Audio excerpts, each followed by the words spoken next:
start with Invincible, hey? Rock and roll. So before we get into it, what word comes to mind when you look back at this episode and think? This episode is one of those ones where it's like, you know, the meme of like Mr. Incredible, how when it starts off happy, like, dun-dun, Oh, yeah, dun, yeah. and then by the end it's like,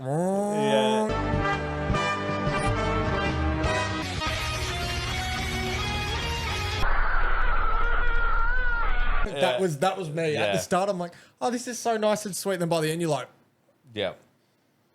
Yeah. That's probably Oh the my best way to God. describe it. Honestly, it was intense to say the least. but like, just starting out, who would have thought that when they were like, Seth Rogen is going to play this buff, insanely powerful alien, he would be the best casting ever for this alien. Oh, bro, Alan is like one of the best characters. But in this Seth show. does it so well. Oh, it's fantastic. He plays such a great part in this whole episode and the whole show overall. But even the last 3 seasons, because he was introduced in season 2. Yeah. So since season 2, he's had such a strong screen presence, and he's just been an incredible character. He's had so many buffs Oh, as well. He is so much stronger. Like, you know, he almost died end of season 3. 2 against the Viltrumites, Was it and then he season 2? woke up at the end of season 2, and he's fucking... Yeah, and he's a unit, man, Yeah. you know, so... But, like, without him, we wouldn't have Omni-Man back. No. Omni-Man would just accepted his defeat and died and been captured by the yeah. Viltrumite prison. So this whole redemption of Omni-Man,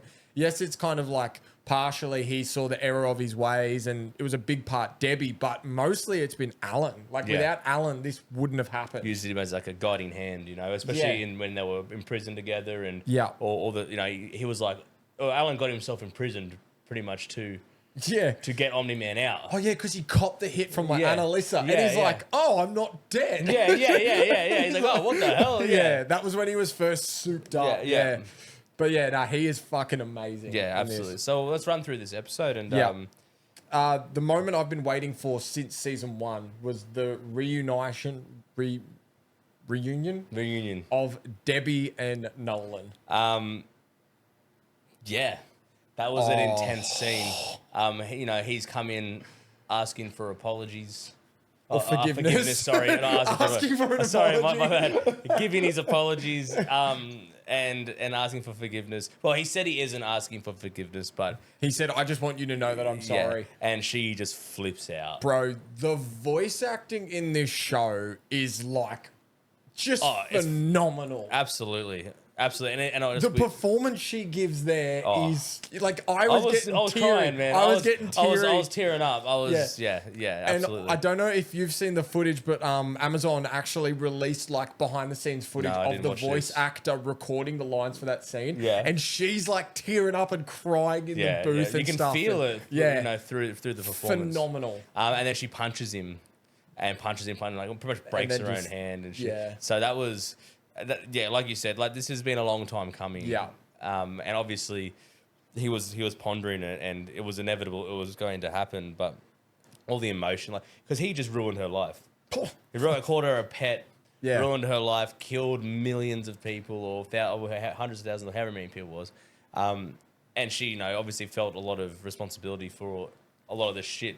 Yeah. She's like, what did I do wrong? Yeah. Right. And then then they thought he was dead after Thraxa when he got captured. Mark assumed he died, so they thought he was dead. Then to rock up, and wow, because it's even like you look at everything that Debbie's been through, and I was like, even I think it was in season 2 when she was going out and she met like the Red Rush's wife, and like she was meeting wives of, and she joined like a superhero support widowed group or something, and she just was so afraid to tell everyone who her husband was. Yeah, which is fair enough. Knowing that, and she was just like, she's just worn so much bullshit. Yeah. and I feel like, bad for Debbie's, you know, Debbie's the goat. She's the goat, you know, she's one of the best characters on the show as well. And like on there, like the way that she's just adopted Oliver. Yeah. Where like when Mark was like, oh, I'm going, and then like Oliver goes like, I'm going to. It's like, I didn't get a chance to save my mum. I'm going to save you. And she just like grabs him and goes, oh, like my boys look after each other. I'm like, you've known him for like 2 years and it's your ex's son. No. Not just your ex's son. It's your genocidal ex-husband's alien baby Bug's son. Bug's son. Yeah. That your other son has brought to you. Yeah. Out of nowhere, and it also isn't a regular. It grows up fucking at like 10 times the rate of a regular human. Yeah. Because it was season 2, he was a baby. He was a baby, yeah. Now he's like 15 or something, 16 or something like that now. Yeah, he was like 10 or 8 or something in season 3. When he gets flogged. But she's just loving Oliver unconditionally. Yeah, there's it's no awesome. there's no side resentment of being like, oh, but he is like, nah, fuck, that's my son. Yeah. And it's beautiful. And then this leads to essentially what is the Last Supper. Yes. She wanted a dinner before everyone went off and potentially died. Paul was there, Eve was there. It was a lovely scene. Yeah. I enjoyed the whole saying goodbyes. It was like a good half of the episode. Was all this stuff, but it was very impactful. In there, we also had Nolan rock up to Art. Oh, that was brilliant. And want a beer, and they had a bit of a chat, and Nolan wanted him to make his suit again or whatever after everything settled.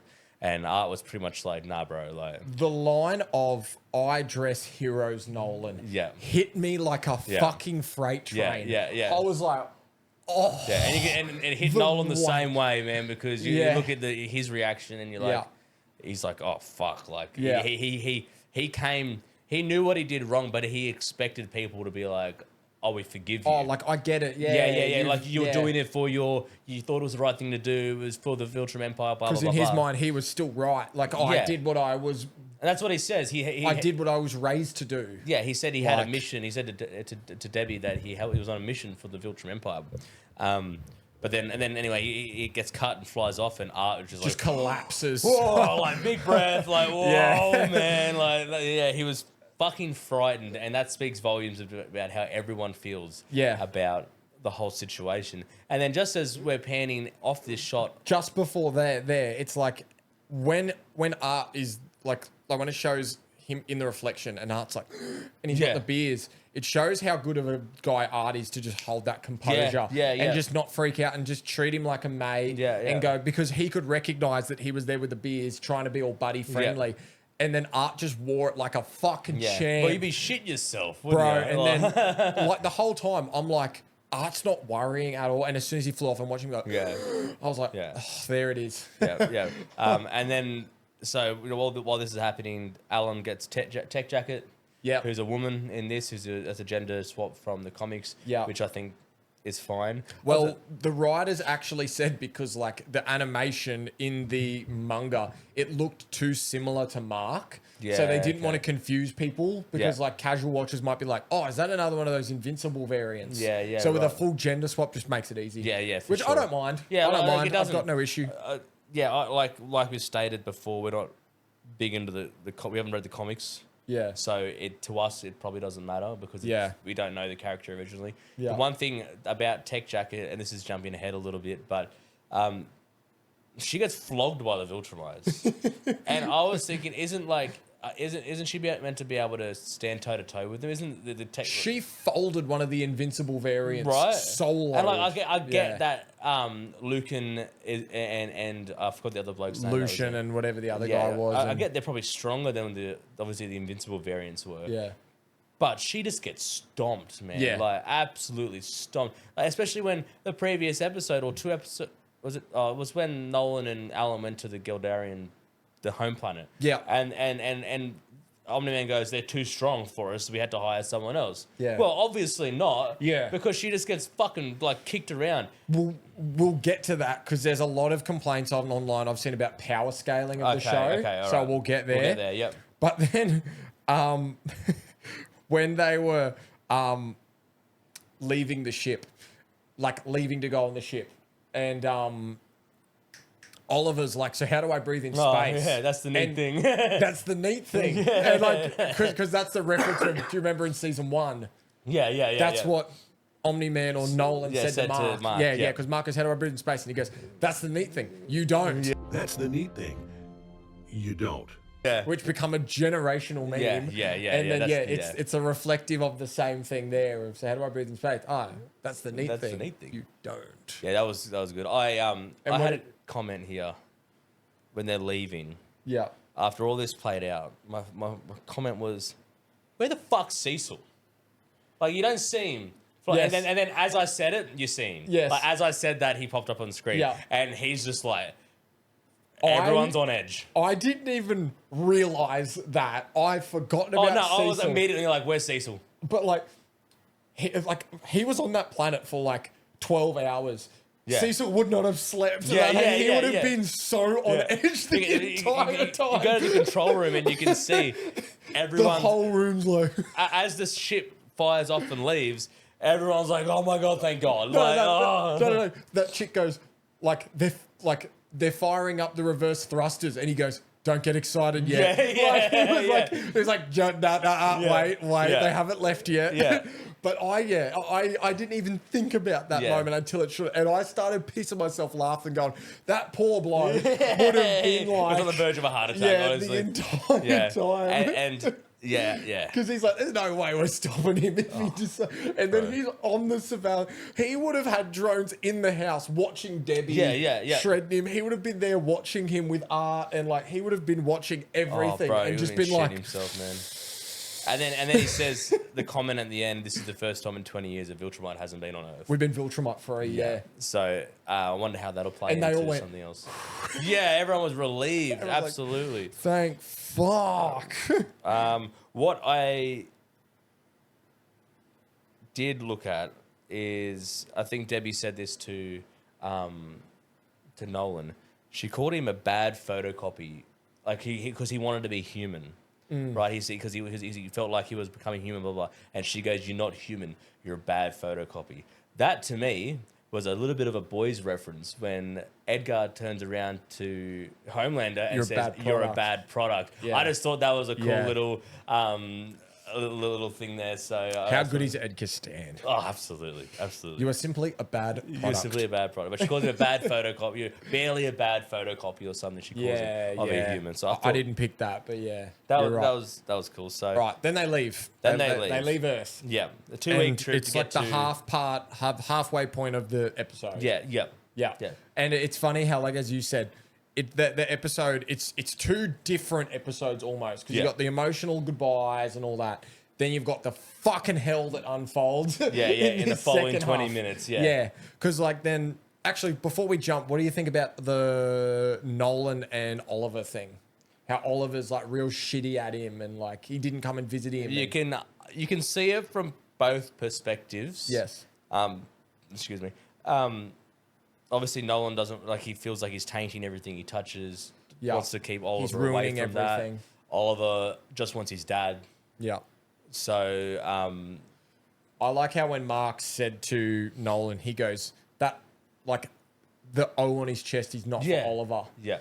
Yeah. And like, even though Oliver was telling everyone, he's like, no, it's for... Oh, no, he tricked Art. Art's like, he told me it was for Oliver. And he's like, Omni Boy or something. Yeah. But yeah, like, I thought that was really nice. And Nolan kind of going, oh, fuck. You see, they're passing by in the ship's living quarters, and Nolan goes this way. And then he's like, oh, I'll turn around and talk to him. And then Oliver's already walking out. And there was a lot of that sort of stuff. And then Nolan is reminiscing back with Debbie. And there's a lot of...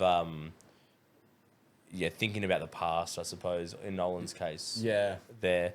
And then we get a little bit of Alan training Oliver a little bit. We get some scenes of that. Yeah, that's nice. He develops a little bit of a friendship with Tech Jacket. Yeah. I don't know if that's going to go romantic or not, but... Because they had the... Oh, yeah, because he's like... He brought his Game Boys and shit. He brought the Game Boys, and they're sitting there playing and stuff. So, which, I mean, on a 2-week voyage, it's probably not much to do on that shit. Yeah, no, and then... Traveling at light speed. At every other scene, you can sort of see in the background Alan and his missus just hooking up in the back. You can just see him. The thing I picked up, that was funny. I missed that. Yeah, you can just see him making out on the couch in the background every now and then. I didn't see that. Yeah, so that was cool. So, and then the ship gets hit and fucking explodes. Yeah, they jettison the bridge to save the ship crew. Yeah, and they leave behind all the superheroes. Yeah, Omni-Man, Mark, Tech Jacket, Alan, and Oliver. Yeah. Because they get hit by the Viltrumites. A fucking bad time. Yeah, bad time. Conquest shows up. Lucan shows up. The other guy, I forgot his name, shows up. And we get a fucking phenomenal sequence. So do you reckon that this was them hunting them down, knowing they were coming? Or was Conquest going back to Earth with a legion? and run into him on the way? Oh, I mean... Because it was never really explained. Well, no, because... No. They can't... Oh, man, I guess they could intercept each other, but they're going to different directions, aren't they? Like, we don't know where Conquest went. We went back to see Thrag, which we assume is still on Viltrum, but who knows where their actual base is, right? Yeah. And Alan and co are going to the Coalition, which is on Thelescria, or whatever it's called. Yeah. And that could be in the same area. We don't know, but like I just assume it's not, because otherwise the Viltrum, if they were close, then there'd be problems, you know. Yeah. So because I was just wondering, like when I watched it, I was like, was he returning to Earth with 2 other Viltrumites to be like, you ain't beating me this time? Just to fuck everything up. Yeah, to just flatten the planet. And they just casually run into each other in the infinite space, but like they were probably following them, or they had a reading on them, or I don't know. It's hard to know. No, they would have been hunting them, because Thaddeus says at the end there's still a mole. That's right. Yeah. Right. So someone knew it and tipped him off. Yeah. That's right. Someone tipped him off. And so Conquest rocks up, and Dolan's grabbed him and fucking it started fighting, and then Oliver gets fucking flogged, and then Oliver's always getting flogged. Oliver, and then, before there, it's really showed you how far Mark has come. Remember when like that Lucian just laid him out in season 2 in the cave when he was protecting Oliver? Yeah. And then Mark just like bang, bang, fucking throws him. He just treated him like dirt. Well, that's due to the big fucking training montage we had last season. Yeah, but like you think of all the shit that Mark's been through since then, it showed how powerful Mark has actually become. Yeah, he's becoming... Do you reckon he's more powerful than Omni-Man now? No way. You reckon Omni-Man is still I reckon a pure-blooded Viltrumite is still probably stronger than Mark. Like, that's sort of like, in generally speaking, right? Because Mark, if we jump to the end here, and Mark... I don't know if he kills... it's just a heap of fucking fighting between backwards and forwards. One thing is Conquest and Oliver were reflective of Red Rush. I was going to mention that. I just wanted to finish Omni-Man, the crushing the head and the punches, not doing anything. Yeah. Oh, that was really cool. Yeah. But sorry, I think the reason that Mark won there, and I think it's the reason why Mark is so strong, is because of his human side, right, and the emotionalness of it. So he was so angry is the only reason he won there.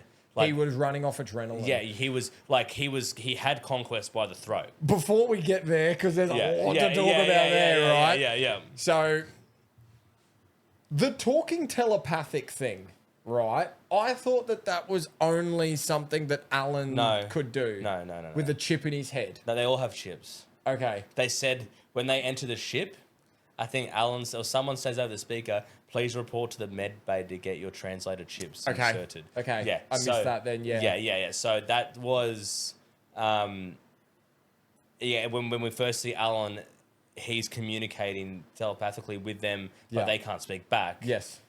It is a translator chip that's put into their head. Okay, I missed that. Yeah. And then, Conquest fucking flogs Oliver, and then Omni-Man's like, do you need to breathe? And he's like, go there now. Yeah. And he flies in the planet.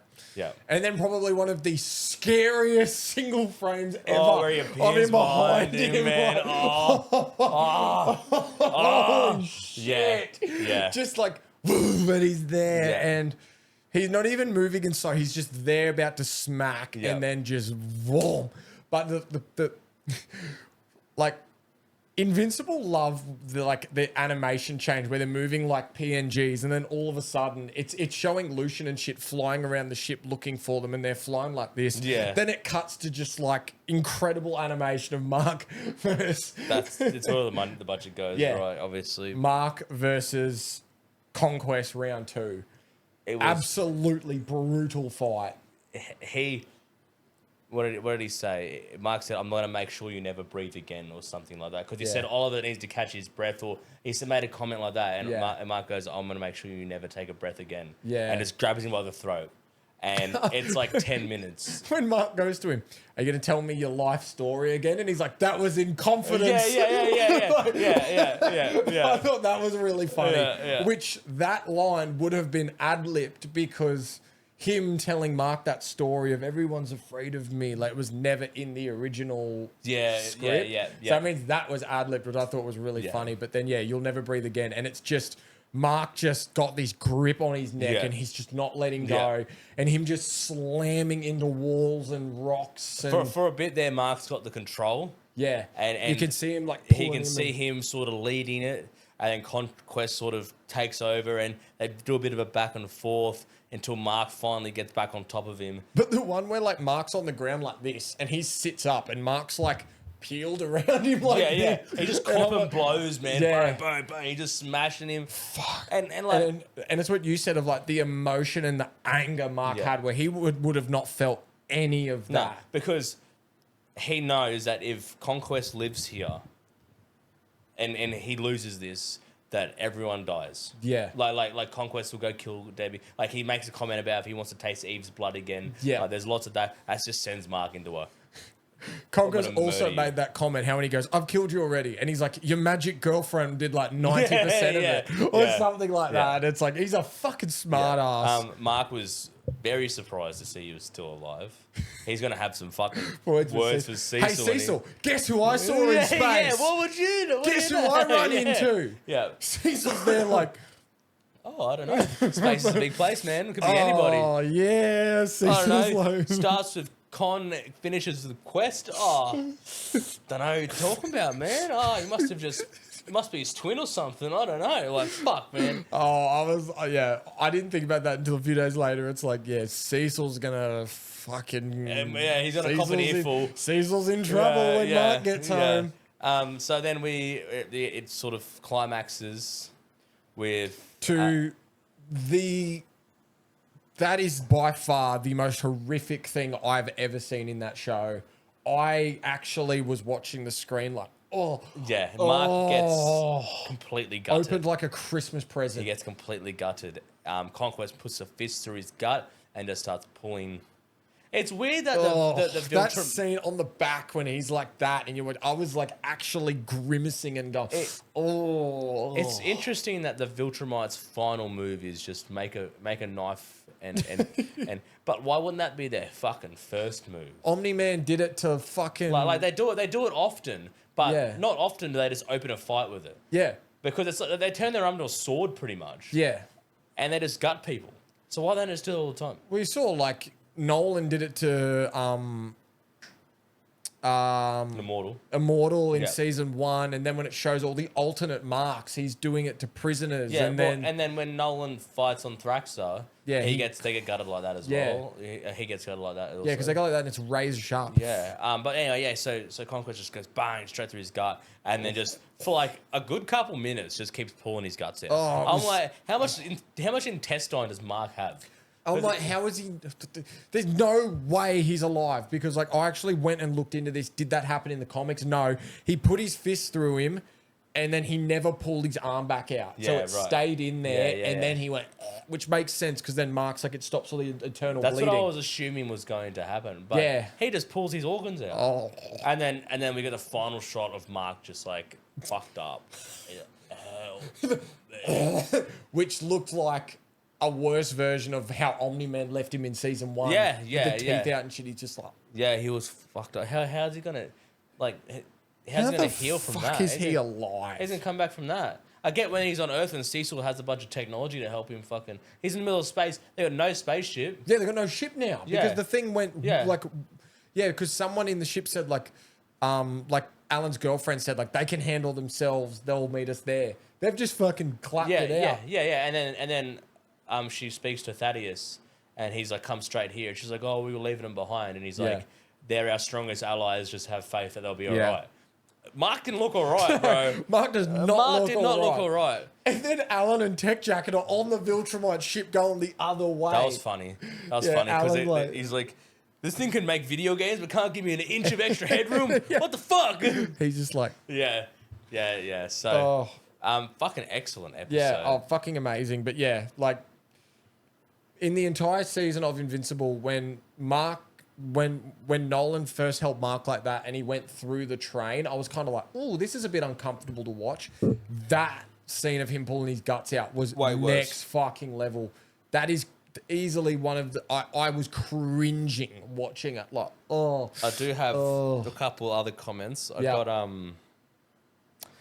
Tech Jacket and Alan are fighting the Viltrumites, and she's like, "Do they have any weak spots?" And Alan's like, "Yeah, they're egos," and he just flies off. And I'm like, "That was funny. That was funny. It was good. Yeah, that was funny." He spent enough time around him now. He knows. Yeah. And the last thing I had is I hope Nolan just rips Conquest's head off at the end there. Like, I hope they just don't leave him laying there choked dead. out. Yeah. I hope they just rip his head off. Yeah. Because if he comes back, bro, come on. Yeah. Like this is it's the first time I get it. This time he's on a fucking barren world and there's Omni-Man there. He just needs to cut his head off and fucking boot it into the next soul system, bro. I don't give a fuck. Because the thing is when you get choked out like that, yeah, his eyes went red, and the way his face was black and blue and red eyes was like both people looked horrific. Yeah, but like, look how fight. he ended up at the end of season. And that's what I'm saying. Like, when a choke out, you can sometimes confuse a kill with just knocked out. Yeah. He could just be passed out and he could wake up. Yeah. I just want to see Nolan just go, fuck. Just stop. They need to separate the head from the body. It's the only way it's gonna finish him off. It's simple. It's a simple finish. Yeah. That's all I have on. Amazing episode. It was incredible. I loved every moment of it. So next episode, I can't see there being too much big going on. It's going to be them kind of recovering, maybe getting to the less career. Well, we're going to have to. Well, Mark's not going to be able to fly because it depends how long it takes him to heal. Mark's probably going to be able to fucking walk. Yeah, let alone fly. Yeah, through space. So they're not going to be able to transport him from there unless, Thaddeus sends a ship back or something. Well, yeah, but they don't know the outcome of that, so they're not going to waste. They send a ship out. The Viltrumites just smash it. Yeah, they declare war at the end there. If Thaddeus goes, "We're at war. It's time to go to war." Yeah. So. Yeah, I don't know. I don't know where it's going to go. I don't know what's going, but I'm fucking excited. I can't see the next one being that shot where it's got like, you know how the shot it's got like Mark and Battle Beast, and it's not that one. It's not going to be next one. That'll be like the last episode when Thrag. I love that shot. I can't wait to see Thrag when he flies past all the Viltrumites and throws them off course in space. Bro, he's clapping it. Yeah. So, but no, Invincible, fantastic as always. Absolutely loved it.